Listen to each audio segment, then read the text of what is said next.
السلام علیکم ورحمۃ اللہ وبرکاتہ۔ آج ہم لائیں چیپٹر 3 آیت نمبر 71۔ اس کا عنوان ہے حق اور باطل کو خلط ملط کرنا، گڈ مڈ کرنا، صحیح بات کو اور بری بات کو یا غلط بات کو ملا جلا کے پیش کرنا، اور اس طرح سے عقیدہ دینا کہ تاکہ بات مبہم میں پڑ جائے،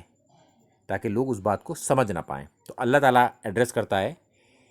اہل کتاب کو اس میں، اے اہل کتاب، تم حق کو باطل کے ساتھ گڈ مڈ کیوں کرتے ہو، اور کیوں تم حق کو چھپاتے ہو؟ یعنی کہ وہ حق کو جانتے تھے مگر گڈ مڈ کرتے تھے، ملاوٹ کر دیتے تھے اس میں، اور حق کو چھپاتے تھے، حالانکہ تم جانتے بھی ہو، جبکہ تم جانتے ہو کہ حق کیا ہے اور باطل کیا ہے،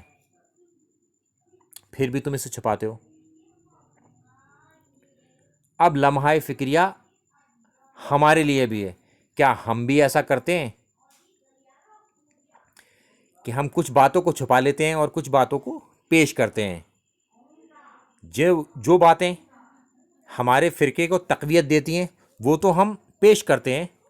اور جو کسی اور کے فرقے کو تقویت دے دیں گے اسے ہم چھپا لیتے ہیں۔ اسی لیے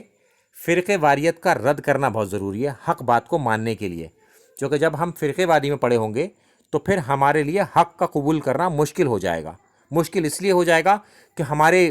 بڑے بڑے اکابرین جو ٹھیکیدار ہیں فرقوں کے، وہ آپ کو بتائیں گے کہ یہ بات نہ بتانا، یہ دوسرے فرقے کو تقویت دے دے گی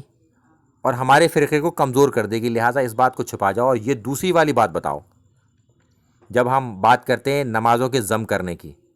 کہ ظہر اور عصر کو ضم کیا جا سکتا ہے، ایک ساتھ پڑھا جا سکتا ہے، فرض کے بعد فرض۔ جب ہم بات کرتے ہیں مغربین کی،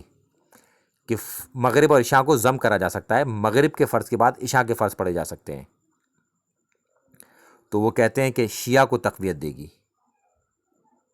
تو لہٰذا اس بات کو چھپا لیا گیا ہے اہل سنت سے، جبکہ حدیث موجود ہے صحیح مسلم میں، جو صحیح عین ہے کتب ستہ کی، دو صحیح عین میں سے ایک صحیح عین ہے صحیح مسلم، اس میں یہ حدیثیں موجود ہیں، اور جگہ بھی اس کے ترک مل جائیں گے آپ کو۔ اتنی بڑی چیز کو بھی ہم سے چھپا لیا گیا، کیونکہ فرقے واریت کی لعنت ہمارے اوپر پڑی ہوئی ہے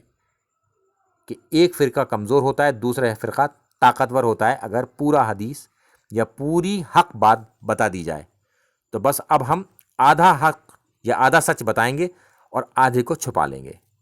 یہ ہے فرقے واریت کی لعنت۔ لہٰذا ہم سب کو مسلمان سمجھنا چاہیے اور مسلمان ہی کہنا چاہیے،